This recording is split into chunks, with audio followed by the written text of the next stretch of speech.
Okay, so we've shown you how it works, we've shown it to you when it works, and now I'll tell you of the uses of it. A lot of companies are doing research with magnetic acceleration platforms.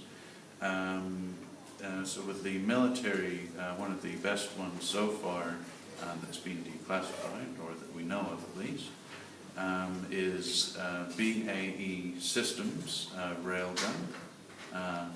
It's a different type of magnetic acceleration platform to mine, as it uses rails instead of coils to accelerate the projectile. But they're using it to outfit on Navy ships, and it will be a far more efficient, effective, and much safer for those using it. Of course, for those being shot, it's not overly safe, but that should be somewhat obvious too. More commercial uses of the magnetic acceleration things.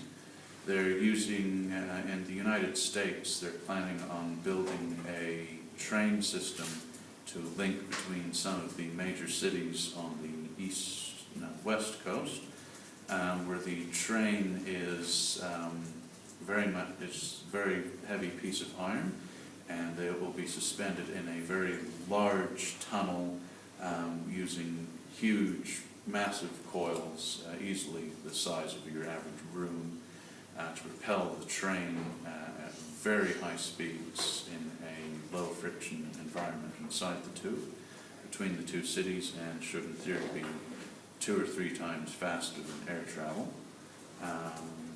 So that's in the planning and design stage at the moment. I don't think it's been officially approved, but it looks like they're going to do that. Another use here in Australia, a team in Queensland has been developing a coil gun for the past 10 years to propel small satellites the size of your average desktop computer into space from the ground.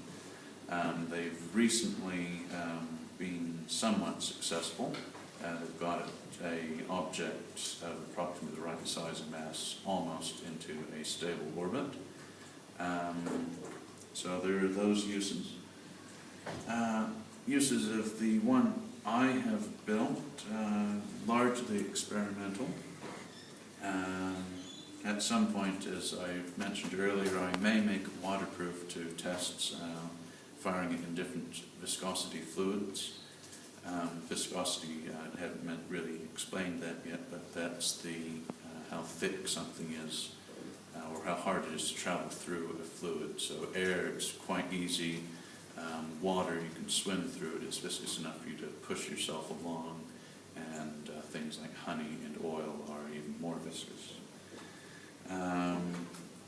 So that's that application. I will be doing a whole series of experiments with it, doing different powers, different range, testing angles, and the force and different materials firing from it, just to get a whole swath of data to use and post online for other people to analyze, because online there are very few sources of information to use for making coil guns. So hopefully someone will do something with my data. Thank you for listening.